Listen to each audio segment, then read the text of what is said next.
Buenas noches, hermanos, bendiciones. Bendito sea Dios porque nos permite un día más, una noche más para poder estudiar su palabra. Un saludo muy grande para todos los que nos estén viendo o nos vayan a ver a través del Facebook Live o a través de YouTube. Los bendecimos en el nombre de Cristo Jesús y los animamos a seguir la página Senda Antigua y darle me gusta a los videos y compartirlos con otros. Y seguirnos fielmente para nosotros es una gran bendición. Gracias por su apoyo allá a la distancia. Gracias a todos los hermanos que estamos aquí. Sabemos que, al menos en mi caso, hoy ha sido un día muy afanado, muy trabajado. Y la verdad es que me siento un poco agotado, un poco cansado, pero bendito Dios. Gracias al Padre por el trabajito. Y gracias a todos los hermanos también que estén cansados del trabajo y aún así fielmente nos acompañan y apoyan a la distancia, y todos aquellos que estamos aquí. El hermano Martín, que está cansado, Josué, a Estevitan y a la hermana Ligia y a Caleb, que aquí está también, bendiciones. Otros hermanos vienen de camino. Pero vamos a empezar, hermanos, vamos a empezar con el estudio bíblico y vamos a poner esto en manos de Dios primeramente. Después de haber pasado un día de mucho trajín, pongámonos en las manos de Dios para que Él nos dé su descanso. Oremos. Bendito Dios, amado Jesús. Te damos gracias, oh soberano Padre, por permitirnos estar aquí en este lugar. Aquí, Señor, en la Senda Antigua. Gracias, Señor, por el privilegio de poder estudiar tu palabra, de meditar en tu palabra, Señor. Gracias por permitirnos, Señor, este momento de poder reunirnos como hermanos, tener un momento de comunión alrededor de tu palabra. Y gracias, Señor, porque como hemos visto en estos estudios, tú estás aquí, Señor, en medio de tu iglesia, Señor. Tú nos acompañas. Tu Espíritu Santo toma el control y nos guía, Señor, hacia toda verdad. Y nos guía, Señor, a toda verdad, Señor, para poder ser verdaderamente libres, bendito Dios. Para fundarnos bien en tu palabra, para fundamentarnos bien en tu palabra, Señor. Bendito Padre, tú también sabes, Señor, que estamos cansados, Señor, estamos agotados. Oh bendito Dios, qué maravilloso, Señor, sería que nos dieras un abrazo, Señor, y nos hiciera descansar en tu seno, bendito Padre, en tu regazo, en tu pecho, Señor, y nos dieras, Señor, ese refrigerio, ese aliento, Señor, esas fuerzas, bendito Dios. Cuando hay mucho afán, cuando hay mucho trabajo, mucho trajín, muchos quehaceres, Señor, qué fácil es, Señor, poder despistarnos o alejarnos de ti, de tu presencia, de tu comunión. Pero también, Señor, qué fácil es venir a ti. Qué fácil es sentir, Señor, tu abrazo, tu descanso. Oh, bendito Dios, gracias. Gracias porque eres maravilloso, eres un Padre amante, eres un Dios todo misericordioso, eres un Dios compasivo, comprensivo. Tú eres, Señor, todo para nosotros. Así es que, Señor, toma en este momento, bendito Padre, nuestra mente, Señor, nuestros pensamientos, y permítenos, Señor, reposar en ti. Permítenos escuchar tu palabra. Permite, Señor, que nuestro corazón se abra en esta noche, nuestros pensamientos, y que tu Espíritu Santo, bendito Dios, hable a nuestros corazones, nos consuele en nuestros corazones, que dé descanso a nuestra mente, a nuestros pensamientos, que dé descanso, Señor, a nuestro cansancio corporal, oh Señor. En tu presencia, Señor, todo eso es posible y es maravilloso. Gracias, Señor. Aquí estamos. Perdónanos, Señor, nuestros pecados, todo lo que hayamos hecho, Señor, sabiéndolo o no sabiéndolo, Señor, que haya ofendido tu santidad, Perdónanos, Dios, y permítenos, Señor, estar hoy en comunión contigo. En el nombre de Jesús. Amén, Señor, y amén. Bueno, hermanos, habíamos quedado la semana pasada, en la Gran Comisión. Habíamos visto aspectos de la Gran Comisión, ¿verdad? De cómo nosotros en medio de la Gran Comisión tenemos que manifestar al mundo, predicar al mundo el bendito Evangelio del Señor Jesucristo, la bendita verdad del Evangelio del Señor Jesucristo. Habíamos visto cómo para poder mantener esa verdad del Evangelio teníamos que, habíamos visto algunos puntos que eran, por ejemplo, como vimos el martes pasado, que era oírla y obedecerla, que otro punto era usarla correctamente, que había que guardarla en el corazón y que debemos sostenerla en alto como la palabra de vida. En la Gran Comisión, nuestro Padre Celestial nos ha facultado, nos ha capacitado, nos ha dado todas las herramientas necesarias y toda la capacitación que requerimos para poder presentar el Evangelio y la palabra bendita del Señor Jesucristo. Él no fue que simplemente nos dijo vayan y prediquen el Evangelio y ya no. Él nos capacitó, nos dio el Espíritu Santo como consolador, como guiador a toda verdad y como el que nos respalda en el mensaje del Evangelio. ¿Se acuerdan de aquel texto que dice que los discípulos predicaban el Evangelio y el Señor confirmaba ese mensaje con las señales, ¿verdad? Con milagros. Eso, hermanos, hoy en día es lo mismo. Eso no ha cambiado. Eso no es como dicen muchos que son los denominados cesacionistas, que ya los dones milagrosos no existen. Eso es mentira. Porque podemos encontrar, después de la muerte del último apóstol, del apóstol San Juan, podemos encontrar que siguieron los milagros. Por ejemplo, San Agustín, que vivió por ahí del año 400, él habla de los dones milagrosos. En el año 250 habían profetisas, habían profetas todavía. Porque Dios es el mismo ayer, hoy y siempre. Entonces, el respaldo de su palabra va a ser siempre. Y el Señor ha dado los dones para que nosotros, la iglesia del Señor, podamos manifestar al mundo que Él es el Dios todopoderoso, el Dios verdadero, y que el Evangelio que nosotros predicamos es el Evangelio verdadero. No hay nada en las Escrituras que diga que los dones o las señales que iban a seguir a los que predicaban el Evangelio del Señor se iban a acabar. Y lo que hay son mal interpretados. Pero eso es otro tema. Pero entonces lo que quiero decirles es que como cristianos tenemos toda la capacidad y todas las herramientas necesarias para predicar el Evangelio. Y hoy vamos a ver algo que para mí me resulta maravilloso. ¿Por qué me resulta maravilloso? Porque, mi hermano, yo sé que a ustedes también les va a resultar maravilloso. Y para que usted vea que es algo maravilloso, vamos a ir a 1 Pedro capítulo 2, el verso 9. 1 Pedro 2:9. Es algo, hermanos, que mientras yo lo estaba estudiando me llenó de mucho gozo, de mucho asombro, de algo que realmente me maravilló exageradamente. Cosas que tal vez uno lo sabe, pero uno tal vez lo pasa por alto o no le presta la atención necesaria, pero que es maravilloso.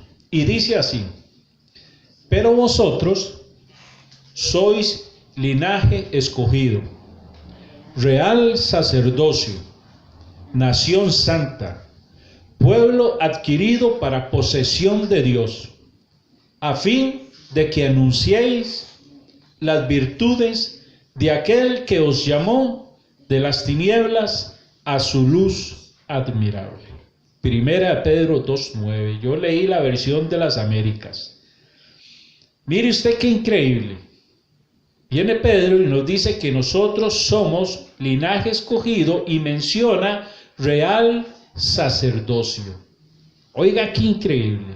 Somos real sacerdocio, la iglesia del Señor.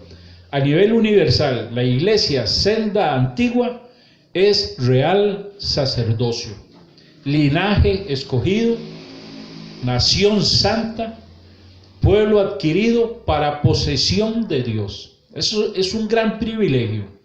Si nosotros analizamos esas palabras y las guardamos en el corazón y las atesoramos y logramos captar el sentido de esas palabras, no tenemos más que decir que bendito y alabado sea el nombre del Señor por lo que ha hecho por nosotros. Personas inmerecedoras de tanta bendición. ¿Qué es el hombre? Dice el Salmo, para que tengas de él memoria.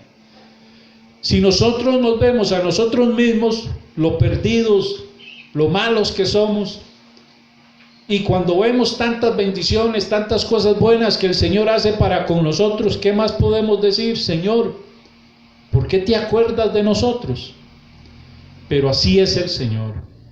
El Señor es amor y el Señor nos creó para amarnos. Él necesita amarnos porque Dios es amor, es uno de sus atributos.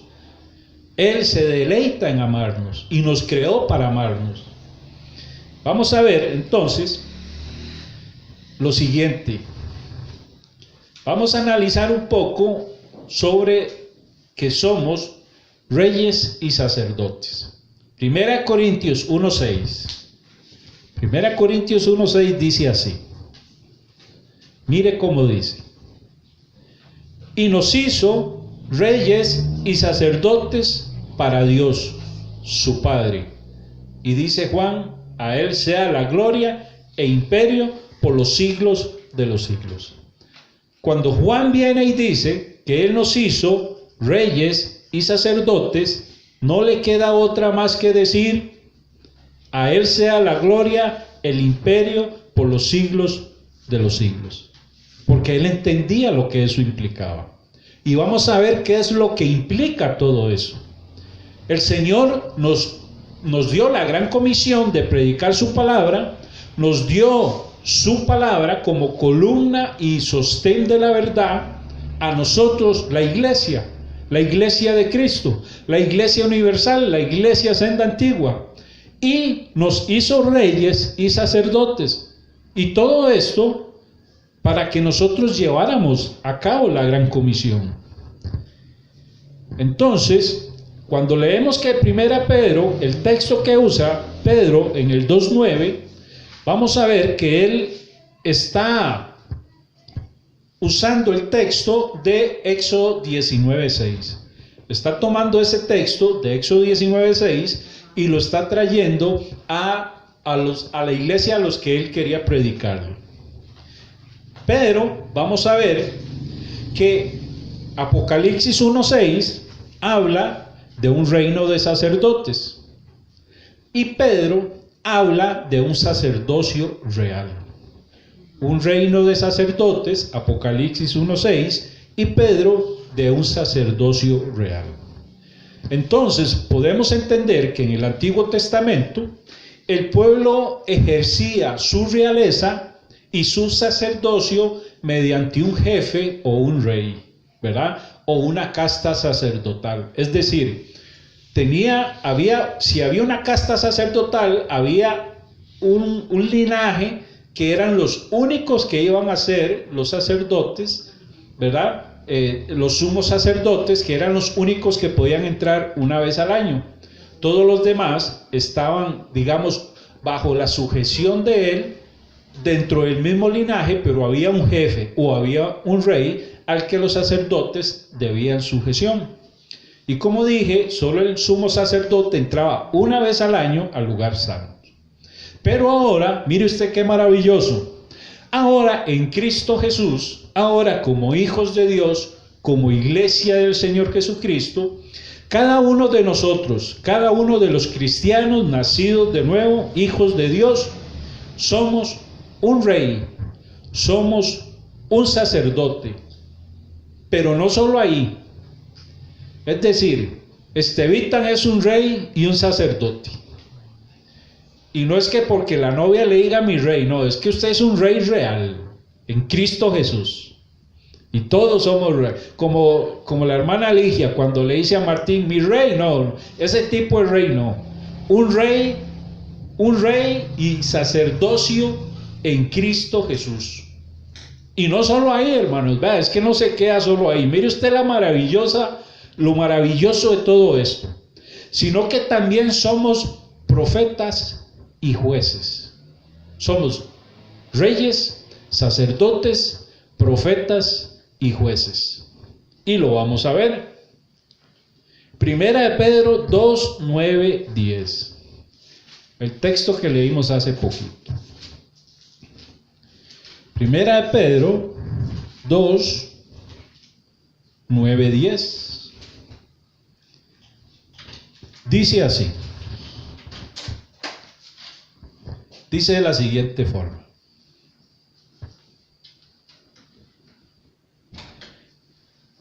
Primera de Pedro, estoy en segunda de Pedro.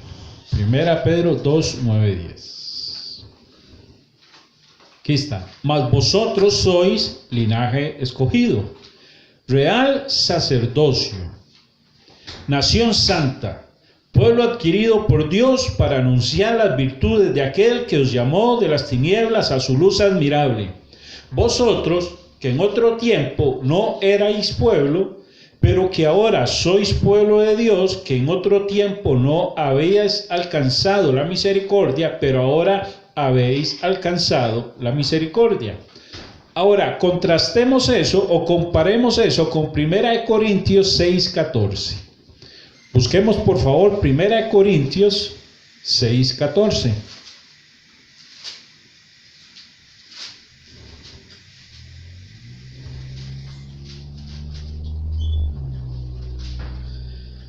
Dice así, 1 Corintios 6:14. No, perdón, 6 del 1 al 4. 6 del 1 al 4. Dice, ¿osa alguno, póngale atención a estos textos, dice, ¿osa alguno de vosotros, cuando tiene algo contra otro, ir a juicio delante de los injustos y no delante de los santos? Y dice el 2, ¿o no sabéis que los santos han de juzgar al mundo? Oiga, ¿o no sabéis que los santos han de juzgar al mundo? Nosotros hemos de juzgar al mundo, somos jueces.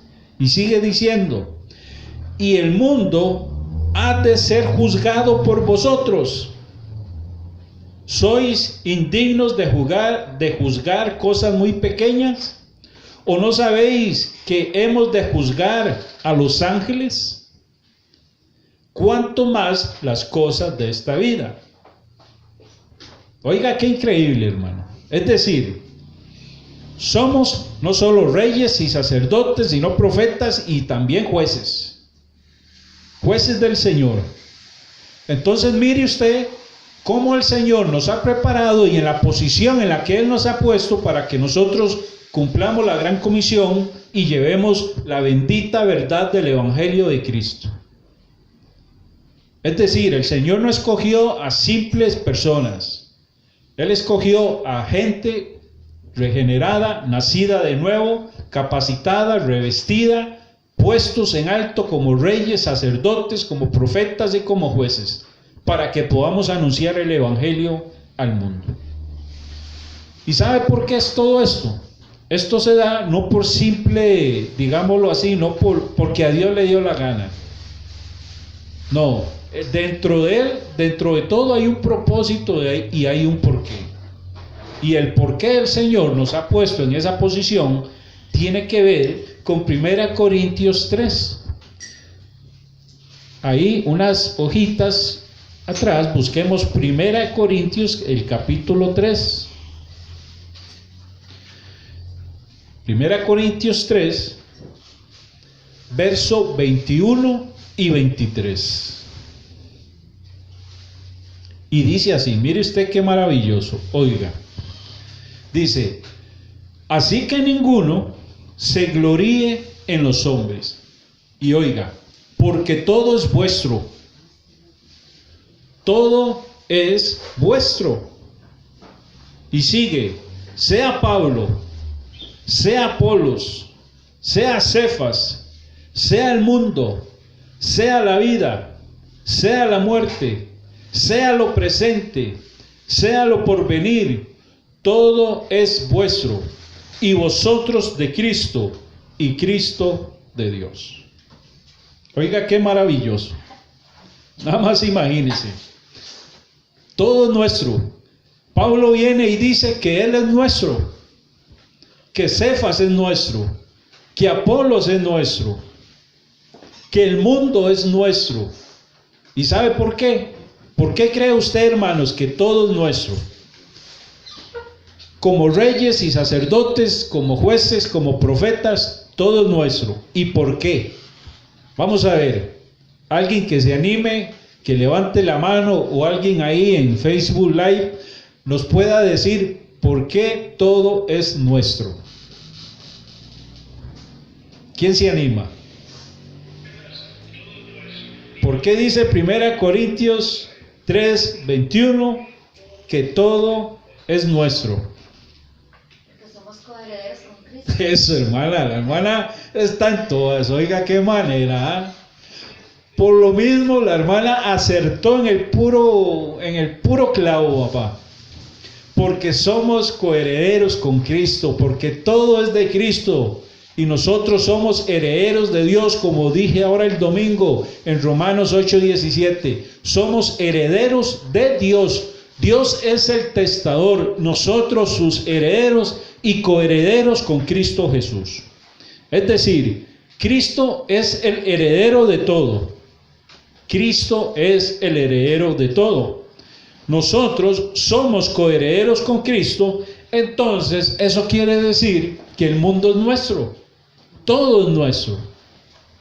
Entonces, teniendo eso presente, podemos salir con toda confianza, con toda autoridad, con toda seguridad, con toda prontitud y con toda entrega y con toda seguridad de que vamos a ir a anunciar el Evangelio a lo que es nuestro en Cristo Jesús, ¿verdad? Y no solo eso, sino que también la vida y la muerte.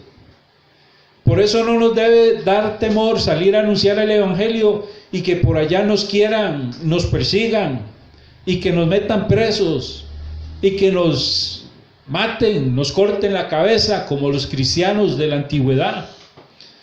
Filipenses 1:21 dice que el morir es ganancia, dice el apóstol Pablo.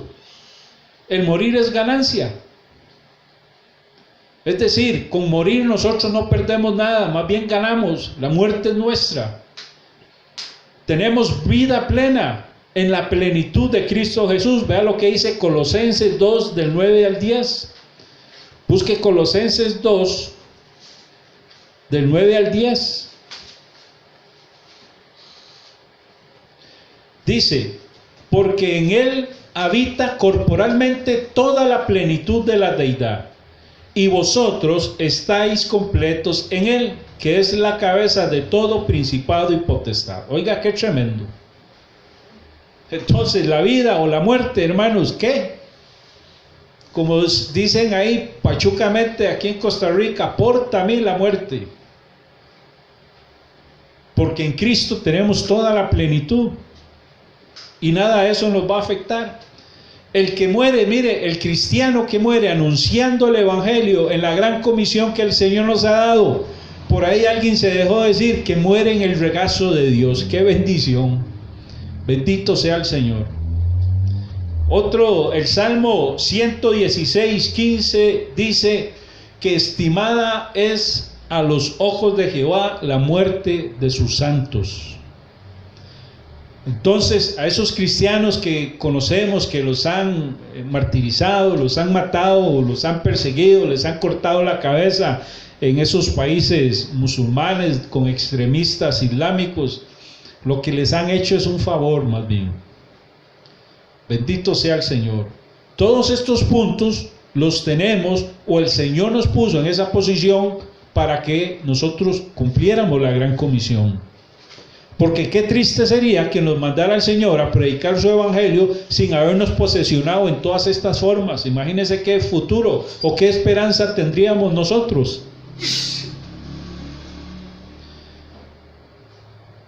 Oigan, ni lo presente ni lo porvenir nos va a nosotros a atemorizar, nos va a frenar para poder cumplir con la gran comisión. El presente, dice alguien, el presente es el gozo de lo porvenir, porque todo lo que el Señor nos ha prometido es posesión nuestra, aunque no estemos todavía escatológicamente hablando en el presente escatológico. Es decir, lo que el Señor nos ha prometido ya es nuestro. Eso es lo que habla la fe de Hebreos 11. Ya es nuestro. Por la fe es nuestro, por la promesa del Señor Jesucristo, por la fidelidad del Señor Jesucristo. El Señor Jesús oró al Padre para que Él nos guardara. Y usted sabe en qué se basa o en qué tenemos nosotros la seguridad de que el Señor nos va a guardar hasta su venida. En la fidelidad de la respuesta del bendito Dios Padre a la oración de su Hijo Jesucristo. En eso descansamos. Por eso estamos seguros, por eso estamos firmes, porque la fidelidad de Dios a la respuesta que Él le dé a la oración de Jesús nos mantiene en esa seguridad, en la fidelidad de Dios a su Hijo Jesucristo. Por eso Jesús siempre, Él dijo, mi Padre siempre me escucha. Y ahí estamos nosotros, en esa seguridad. Bendito sea el Padre. Por eso somos reyes, somos sacerdotes de un reino celestial. Y el Señor ha enviado a sacerdotes, a reyes, a jueces, a profetas, a anunciar las buenas nuevas, a cumplir la gran comisión. Y nos ha dado y nos ha puesto en una posición en la que todo es nuestro. Entonces simplemente tenemos que salir a tomar posesión de lo que ya Él nos ha dado. Y nos ha capacitado para todo eso. Y nos ha hecho vencer por medio de la muerte de Jesucristo, la vida, la muerte, todo eso, nada. La vida a nosotros no nos interesa. Si nos quitan la vida, nos hacen un favor. Y si la muerte viene, no le tememos. Porque todo es nuestro. Y ya estamos sentados en lugares celestiales, dice la Escritura. Y lo que venga o lo que no venga, lo presente o lo porvenir, todo no nos interesa, no nos asusta. A la iglesia del Señor Jesucristo, a la iglesia Senda Antigua, nada de esto lo asusta, porque sabemos en qué posición estamos ante Dios el Padre por los méritos del Señor Jesucristo, porque somos coherederos con Él. Alabado y bendito sea su nombre. En el verso 23 de 1 Corintios podemos ver, 1 Corintios 23, podemos ver que Dios, el Espíritu Santo, nos da la jerarquía dentro de la iglesia. Y oiga, dice, vosotros sois de Cristo. Es decir, nosotros no somos del pastor, nosotros no somos de fulano de tal, ningún pastor, ni nadie es dueño de los miembros de la iglesia del Señor Jesucristo. Es Dios la cabeza, porque el mismo pastor es iglesia. Simplemente fue puesto como líder por el Señor Jesucristo para que encamine al rebaño del Señor Jesucristo. Pero nuestra cabeza y la jerarquía que da el Espíritu Santo en 1 Corintios 3, verso 23, es que Cristo es la cabeza y Dios es la cabeza de Cristo. La iglesia no es propiedad de ninguna persona. Y eso nos debe a nosotros dar fe, nos debe dar seguridad, nos debe dar confianza, nos debe dar valor, porque la iglesia, como hemos dicho desde el principio de estos estudios, la iglesia es de Cristo.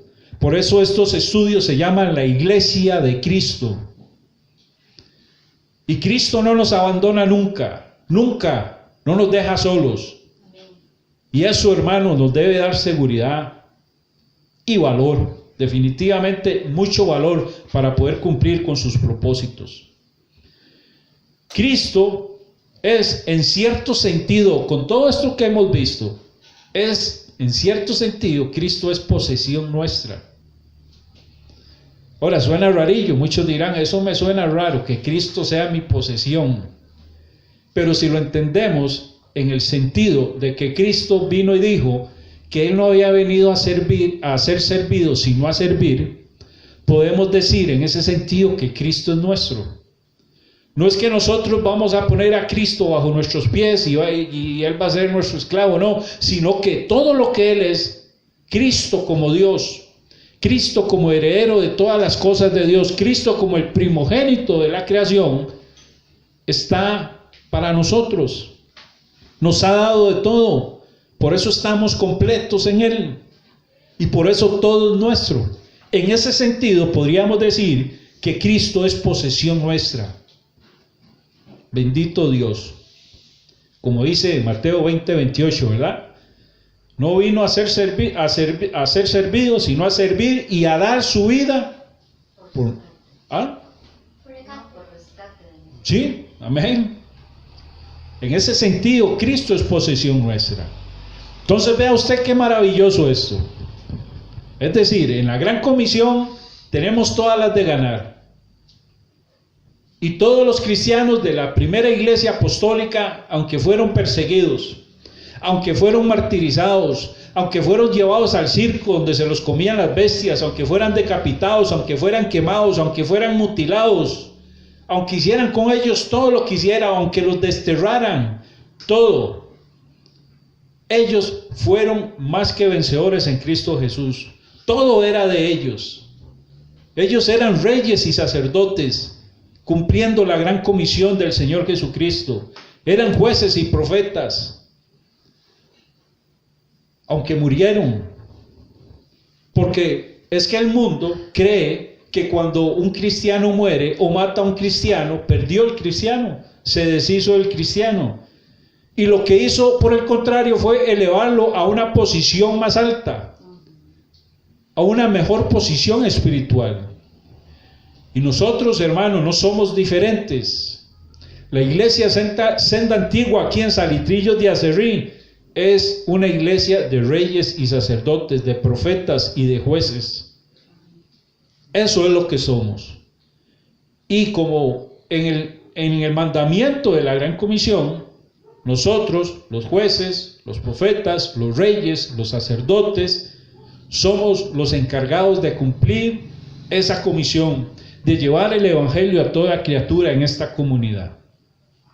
Tenemos que predicarles a todos a ellos. Ellos tienen que escuchar la palabra del Señor, la bendita verdad del evangelio, porque somos como iglesia la columna y sostén de esa verdad, y tienen que escuchar esa verdad por parte de nosotros, la Senda Antigua.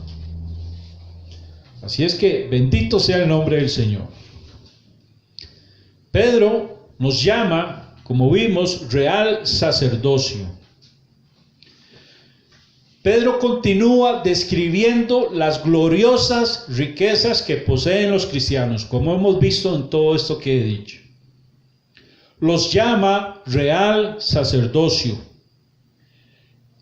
En el versículo él habla de un sacerdocio santo. Eso debe quedar claro. Debemos ser un sacerdocio santo, ¿verdad? Ustedes saben lo que significa santo. Eso yo pienso que la mayoría que estamos aquí lo sabemos, ¿verdad? Santo, que significa apartar para un propósito. Y nosotros hemos sido apartados por Cristo para un propósito.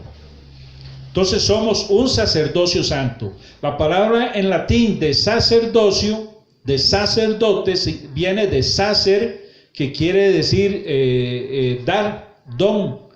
Y dote, no, sacer, que quiere decir santo, perdón, y dote, que es don, que es dar. Es decir, nosotros somos los llamados a dar lo santo. Somos sacerdotes.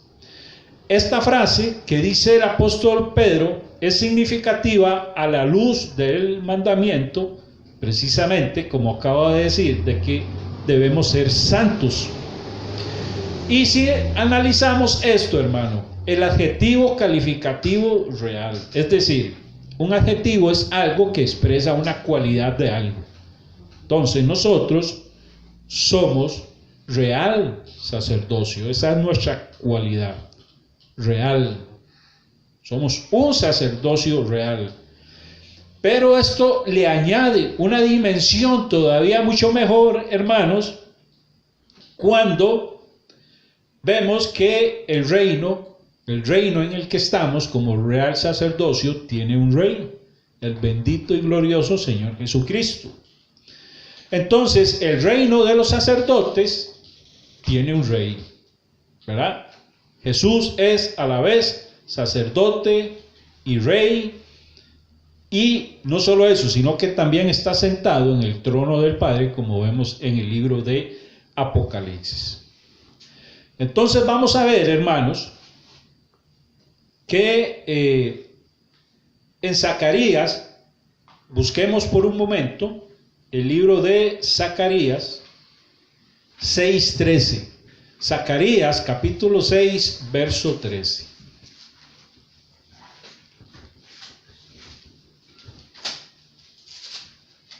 Zacarías 6:13.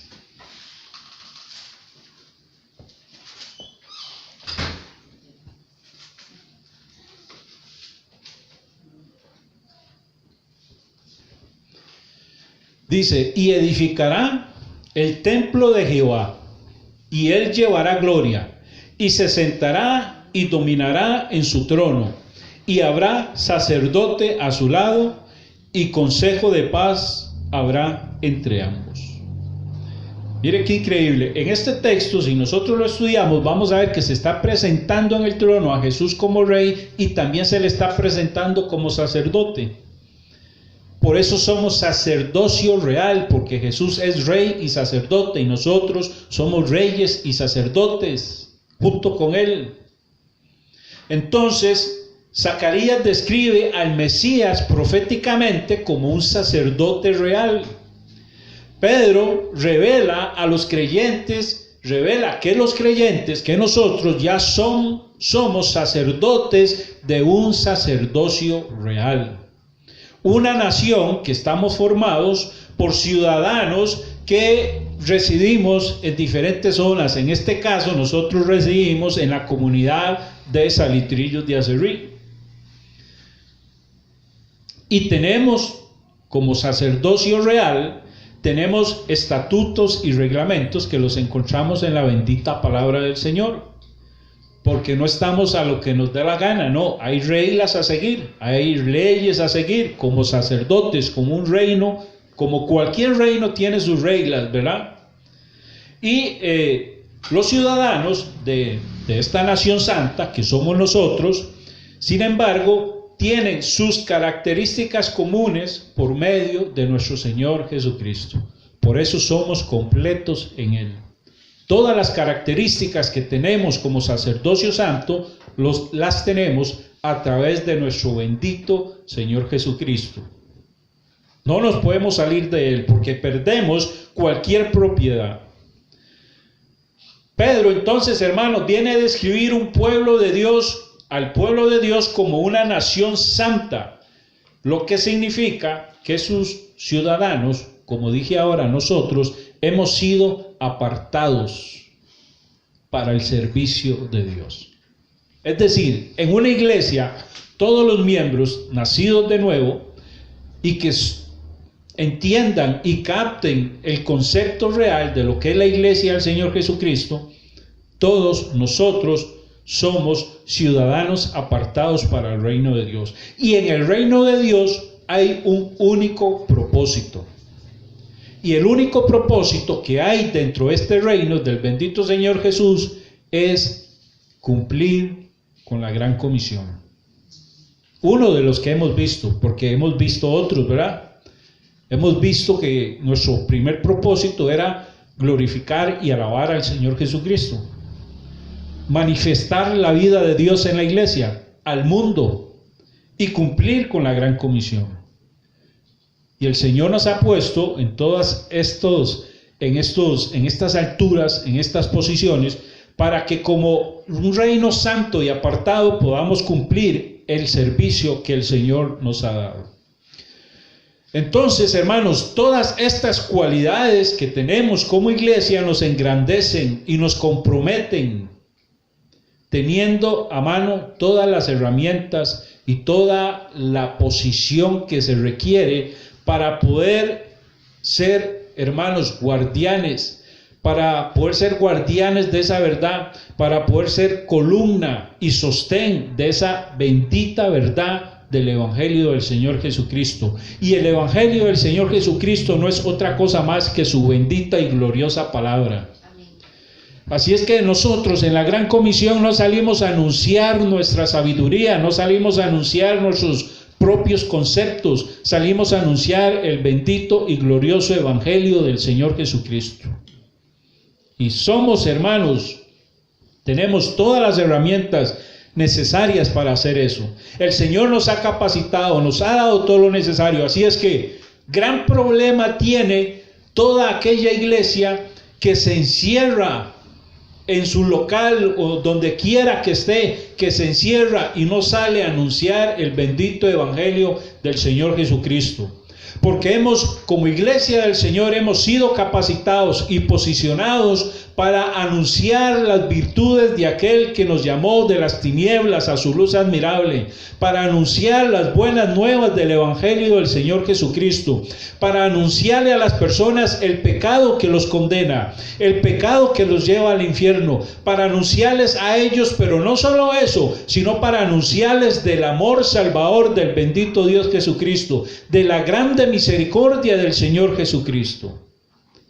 Eso es lo que nosotros tenemos como real sacerdocio, como nación santa, como pueblo del Señor, como iglesia del Señor, cumplir con ese propósito, con ese llamamiento de la Gran Comisión. El Señor no nos ha llamado para estar aquí encerrados, engordándonos, simplemente, no. Es para salir y cumplir el propósito del reino del Señor. Así es que tenemos que buscar que más personas, que otros ciudadanos que están ajenos al reino del Señor vengan a formar parte de nuestro reino. Amén. Sí, hermano. Sí, algo muy importante que en esa comisión, dentro de otras cosas que el Señor nos ha dado, también nos ha dado poder. Amén. ¿Verdad? Sobre los demonios, nos ha dado poder para hacer las sanidades. Amén. Y también en el caso de lo que nos habla Juan 14, 12 dice: de cierto digo, que el que en mí cree, las obras que yo hago, él las hará también, y aún mayores, ¿verdad? Hará, porque yo voy al Padre. Entonces, definitivamente son cosas que en la mayor medida que uno crea, uno tiene también esa autoridad como hijo de parte de Dios. Amén. Muy acertado el comentario del hermano Martín, porque como dije, nos ha dado todas las herramientas, y esos dones de los que habla el hermano Martín son, hermanos, herramientas importantes en su dado momento para poder manifestar a las personas que el mensaje que nosotros predicamos es real, es legítimo y es verdadero, y es respaldado por el bendito Señor Jesucristo. Ahora, como mencioné ahora, los cesacionistas, los que se denominan cesacionistas, son los que dicen que esos dones ya no existen. Pero, hermanos, no hay motivo en las Escrituras para que nosotros podamos pensar que no existen. El principal fundamento de ellos, y el fundamento más fuerte, o el argumento más fuerte que ellos tienen, siempre es que después de que murió el último apóstol no siguieron esos dones. Pero no hay nada más lejos de la verdad que esos, porque hay escritos, podemos encontrar escritos de hasta el 250, donde se continúan esos dones milagrosos. O sea, como dije, San Agustín menciona los dones milagrosos. Amén, hermana. Hay un libro tremendo que se llama Viento Recio, Ajá. que sucedió un avivamiento en el año de 1965 en Indonesia. Y ahí habla de montones de milagros que sucedieron a través de eso. Y el autor del libro, Mel Tari, que estuvo en Costa Rica hace tal vez unos 10 años, dio veracidad de todo lo que sucedió en ese pueblo de Indonesia, ¿verdad? Y estamos hablando en el año 1965. Quiere decir que aún en estos tiempos los milagros se dan. El problema de que no se dan muchas veces por la falta de credibilidad de las personas, por la incredulidad de muchos. Es cierto lo que dice la hermana Ligia, porque yo creo que uno de los principales motivos por los que en las iglesias a veces no se manifiestan esos dones es porque hemos caído en algo tan mecánico, en algo tan programado, y no sé, caemos en algo, en un pesimismo o en una falta de fe de que eso ya no existe, que lo que hacemos es contristar al Espíritu Santo, pienso yo, que lo que hacemos es apagarlo. Y entonces nuestra fe en esos dones, en esas señales, empieza a caer, empieza a desvanecerse, porque ya no creemos en eso. Entonces, obviamente, no se dan.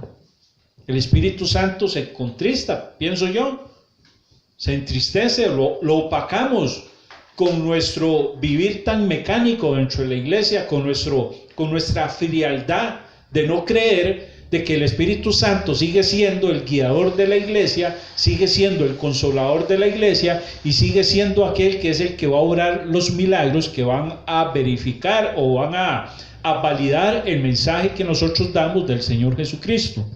Ahora, debemos también ser honestos y entender que a veces caemos en muchos emocionalismos, a veces caemos en esos emocionalismos que nos hacen más bien, desordenarnos o desordenar nuestro actuar o nuestra fe, de tal forma que también opacamos al Espíritu Santo.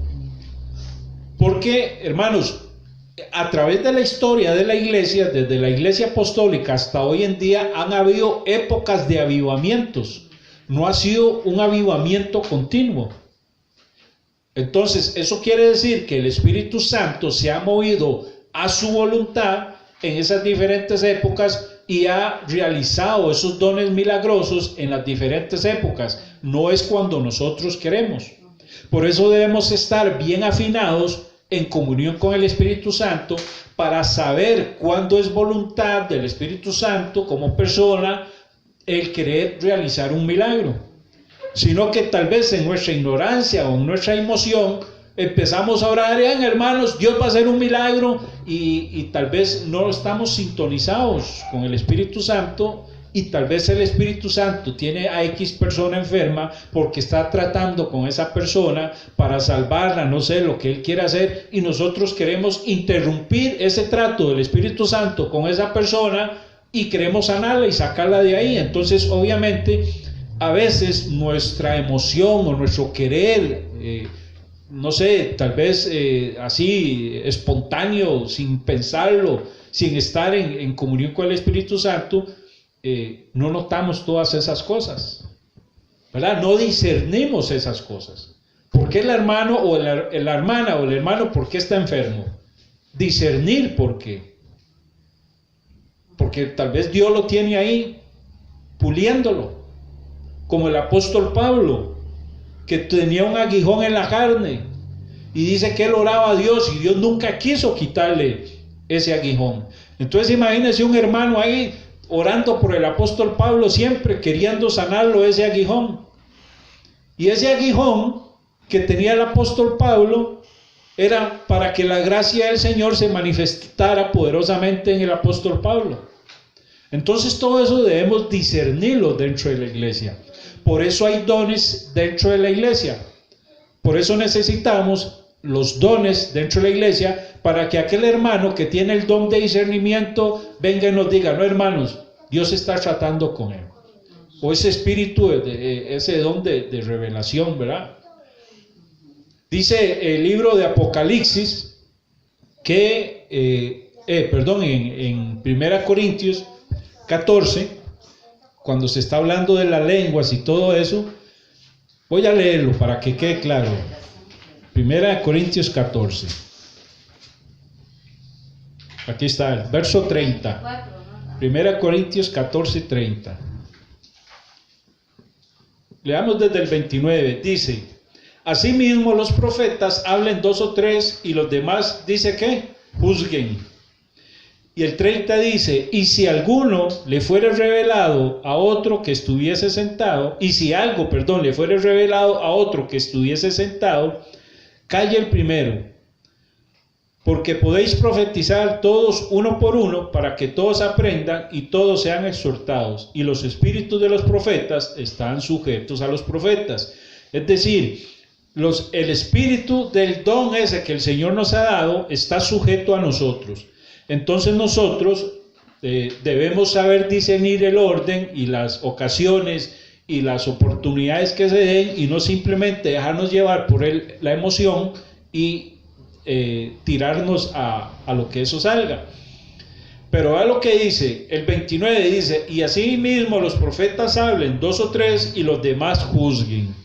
Es decir, esto no es algo, hermano, que se hace, que como es un don, ya lo vamos a aceptar. No, todo requiere un orden, un cumplimiento, ya algo establecido por Dios. Es decir, yo creo que las profecías existen, el don de la profecía existe. Pero el apóstol Pablo viene y nos dice que la iglesia debe juzgar esa profecía. O sea, no es que fulana tal o fulano tal viene a una profecía y nosotros nos vamos a ir de bruces con lo que él dijo. No, debemos juzgar eso. Entonces se requieren los demás dones para poder ver o verificar que todo lo que se esté diciendo esté bien. ¿Qué horas tenemos, hermanos? 8. Bueno, ya vamos a ir terminando. Quiero terminar este tema hoy para el próximo martes terminar con un repaso en la historia de la iglesia para cerrar ya el estudio. Entonces el martes que viene vamos a ver aspectos de la historia, de algunos hechos de la historia de la iglesia, para poder tener eso también presente. Entonces, hermanos,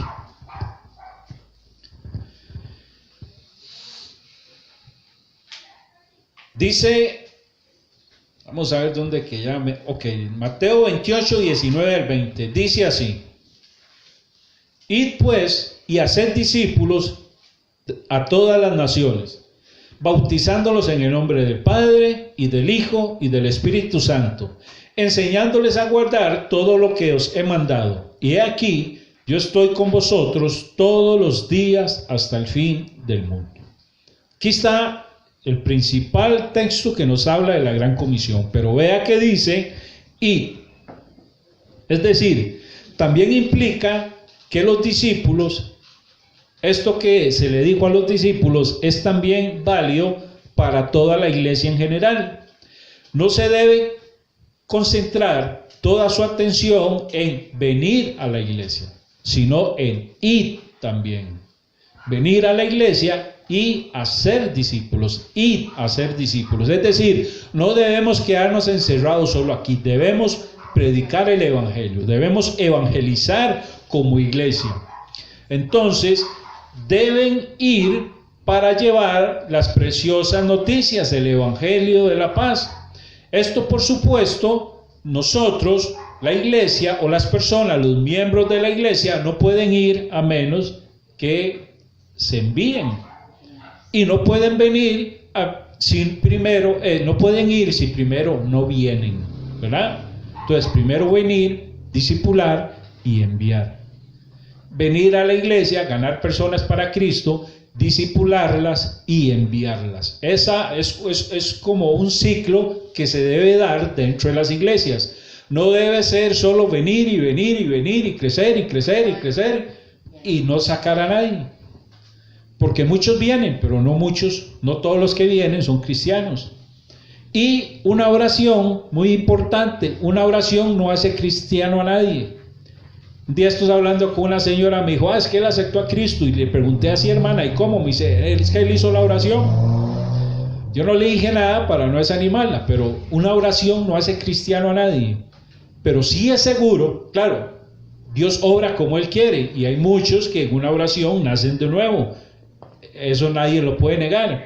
Pero lo más seguro es que una persona llegue a un a un cristianismo real, legítimo, a una conversión real y legítima a través del discipulado. Por eso Jesús enfatizó el discipulado.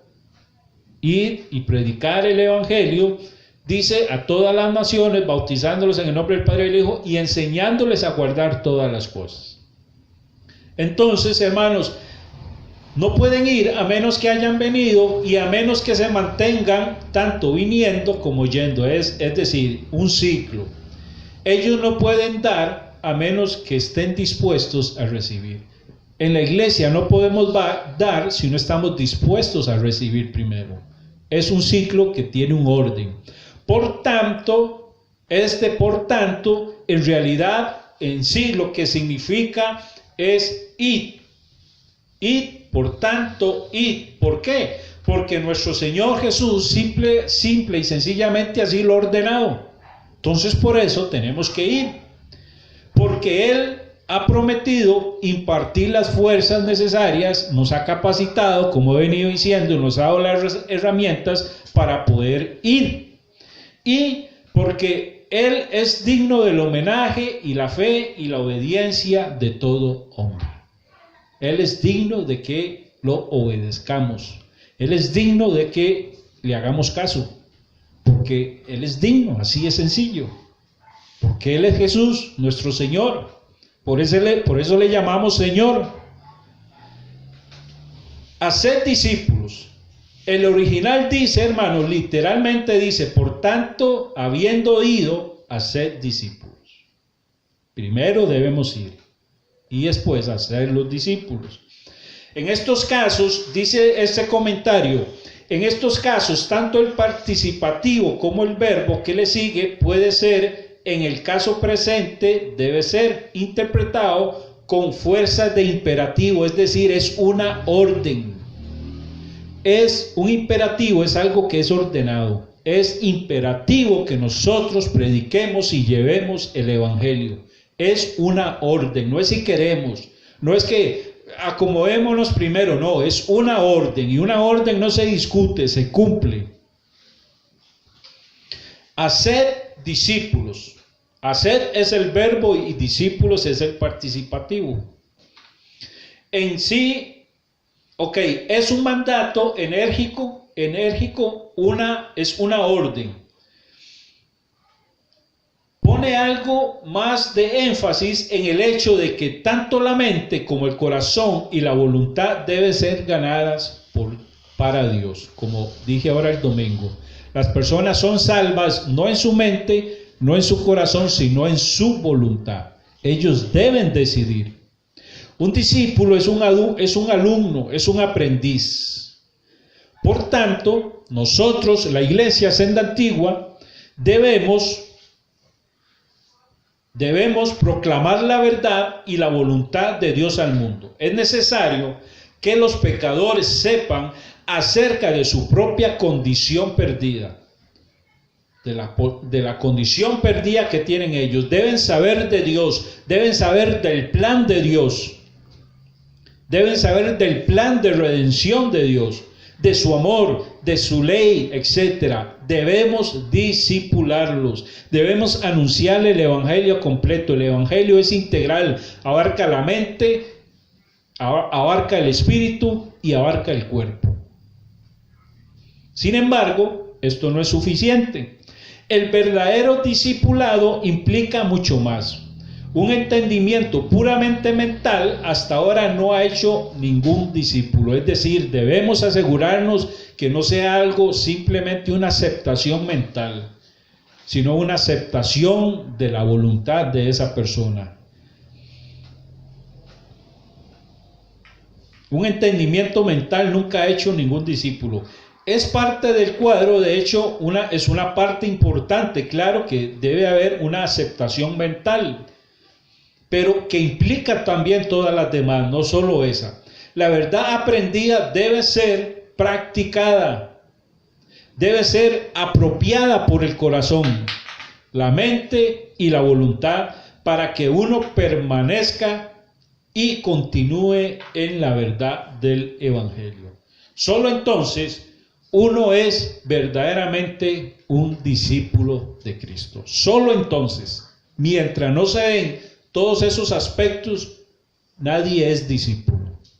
Es decir, una persona que no se quiera dejar discipular o que no le interese ser discipulado, podríamos concluir, basado en lo que estamos viendo, que esa persona no es cristiana. Es una persona tal vez convencida, pero no convertida, porque no se quiere dejar formar en su voluntad. Entonces, es bueno aclarar, hermanos, que no todos los que estamos en la iglesia somos cristianos. Lamentablemente es una verdad absoluta. Entonces, como no todos somos cristianos, no le podemos entregar a todos los mismos derechos. Eso es otra verdad que duele, pero no podemos en la iglesia entregarle a todas las personas los mismos derechos. ¿Por qué? ¿Por qué no podemos entregarle en la iglesia los mismos derechos a las personas? Por lo que dice el texto. Dice: aquellos siervos salieron por los caminos y reunieron a todos los que encontraron, tanto malos como buenos. Es decir, cuando nosotros prediquemos el evangelio y vengan a la iglesia, van a venir tantos malos como buenos. Y el salón de bodas se llenó de comensales. Pero cuando el rey entró a ver a los comensales, vio allí a uno que no estaba vestido con traje de boda y le dijo: amigo, ¿cómo entraste aquí sin traje de boda? Y él enmudeció.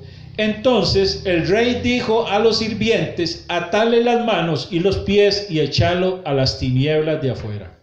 Allí será el llanto y el crujir de dientes, porque muchos son llamados, pero pocos los escogidos.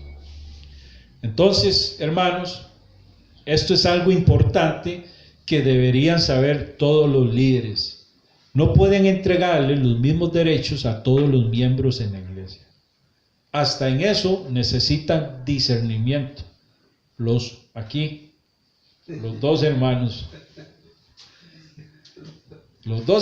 aquí necesitan, hermanos, tener mucho, por eso hay que orar mucho por ellos. La iglesia debe orar muchos por los líderes, mucho, para que Dios les dé la sabiduría, para que Dios les dé el discernimiento. Porque gobernar o guiar al pueblo del Señor, la iglesia del Señor, no es cosa fácil. Mucha responsabilidad. Y dentro de ese guiar, como personas que somos, como iglesia terrenal también, como seres humanos, ellos van a cometer muchos errores. Y a veces van a hacer cosas que no estén bien. Entonces por eso debemos orar por ellos, para que el Señor los guíe. Sí, hermana.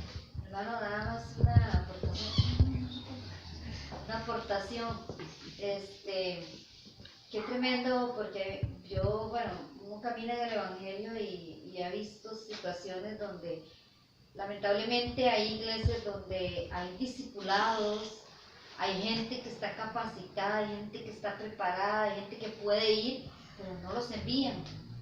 Entonces es doloroso saber eso, porque tienen conocimiento, tienen todo, tienen la capacidad para ir y cumplir este llamado y no van. Otros tienen también la misma capacidad y todo y los quieren enviar y no van. Entonces es doloroso, ¿verdad? Saber que como dice la palabra, la mies es mucha pero los obreros son pocos. Rogad al Dios de la mies que hayan obreros para su mies. Entonces es doloroso saber eso. Entonces, creo que un ministro, un pastor, una persona que da discipulado, tiene que irlo enfocado a cierto, no sé cuántos años, cuánto tiempo, cuánto hay que esperar para poderlos enviar, ¿verdad? Esa es la duda que uno tiene a veces, porque ¿cuánto tiempo, más o menos? Imagínense que la iglesia, tal vez lo veamos el martes que viene, pero la iglesia de los primeros siglos tenía lo que era el catecumenado, que es como decir el discipulado, y duraba 3 años.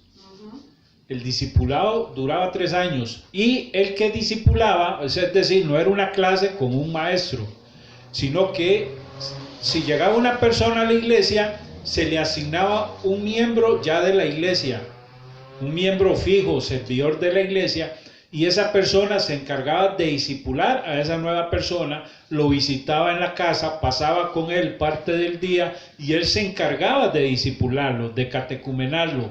Y cuando ya él pasaba el proceso, esa persona llegaba y hablaba con el pastor y le decía, y el pastor hablaba con él y le preguntaba por el discipulado, y él daba fe de que era un verdadero cristiano. Entonces, vea usted qué fuerte o qué minucioso era el discipulado en la iglesia antigua. Pero es que hay personas hoy en día que tienen hasta 10, 15, 20 años en una iglesia y no han salido de ahí. Sí, sí. También preparados, capacitados, discipulados y todo. Sí. En todas las áreas, ¿verdad?, de su vida. Eso es que a veces uno, yo pienso que a veces uno es el culpable, ¿verdad?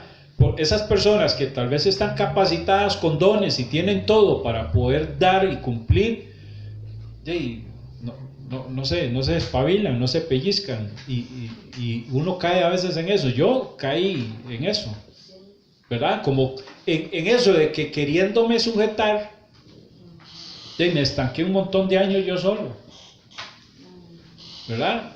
Porque si hay algo que aquí es responsabilidad, es que la responsabilidad es personal. Y así lo vemos en las leyes.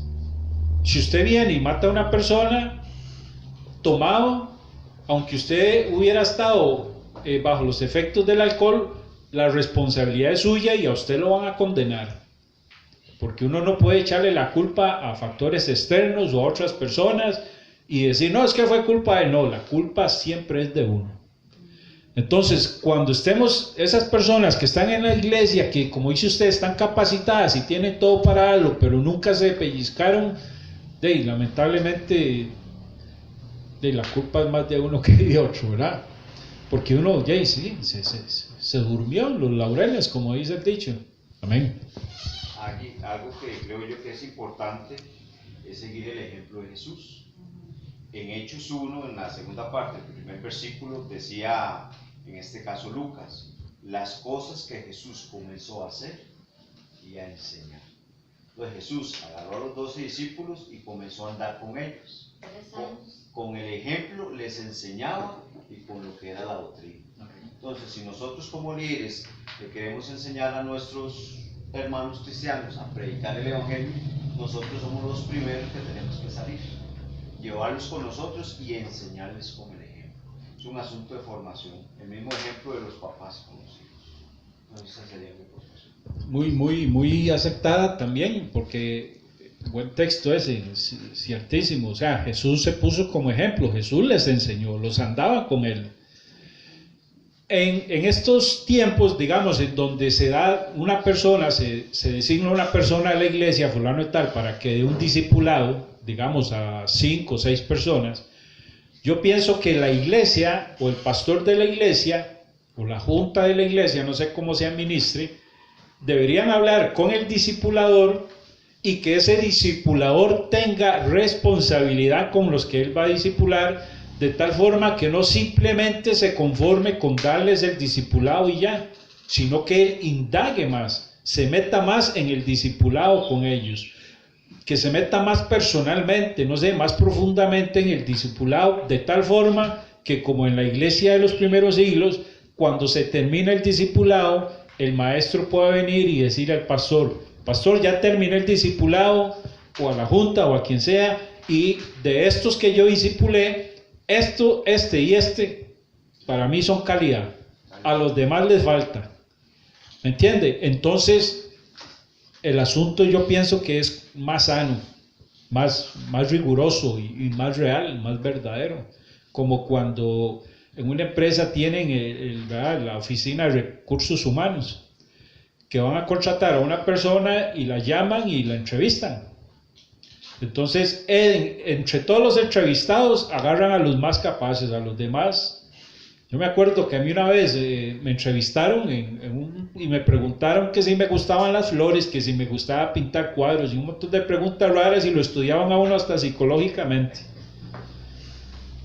Claro, no vamos a caer en ese extremo, pero sí ser responsables y poder dar testimonio de que el discipulado que dimos, que la gente a las que le dimos el discipulado son discípulos reales. Yo tenía un compañero en el instituto que decía lo siguiente, que cada oveja era un reflejo de su pastor. Así es. Como es el pastor, es la oveja. Si el pastor es pellizcado, sale a la calle, las ovejas son iguales. Si el pastor se duerme y no sale, todos se quedan ahí. Entonces, tenemos una gran tarea. Amén. Amén. Así es, hermano. Todos estos puntos son importantes. Entonces, hermano, ¿qué más podemos decir a todo esto? Yo creo que este ya es el séptimo o octavo estudio que hemos visto de toda la serie de la Iglesia de Cristo. Entonces, hermano, no ha sido, digamos así, como tan un ojo de águila, no. Hemos tomado nuestro tiempo para poder explicar lo que es la Iglesia de Cristo, todo lo que implica, ¿verdad? El primer estudio vimos aspectos de introducción y vimos un montón de cosas. Después en el segundo estudio vimos lo que era el liderazgo de la iglesia, vimos un montón de cosas. Ahora estamos viendo la comisión de la iglesia y vimos un montón de cosas. Entonces, todo lo que hemos visto, todos los puntos que hemos visto en todos estos estudios, hermano, nos dejan ya sin ninguna excusa para poder cumplir el propósito que Dios tiene para con nosotros como iglesia de Cristo. Así es que, hermanos, es una gran responsabilidad. Y si lo que hemos aprendido no lo cumplimos, somos, hermanos, estamos en problemas. Solo oidores. Somos solo oidores y no hacedores. Y una iglesia que no sea hacedora es una iglesia, hermanos, que no va a pasar de macetera. Entonces, hermano, o sea, el asunto es serio. Venir a hacer lo que nosotros queremos, o lo que yo capté del hermano Pastor Roberto, y sé que también es el pensamiento de Martín en el ministerio de la asociación, es de que debemos entender que todos los miembros de la iglesia Senda Antigua deben entender y conocer cuál es la responsabilidad que van a tener cuando pasen o cuando sean miembros de la iglesia Senda Antigua.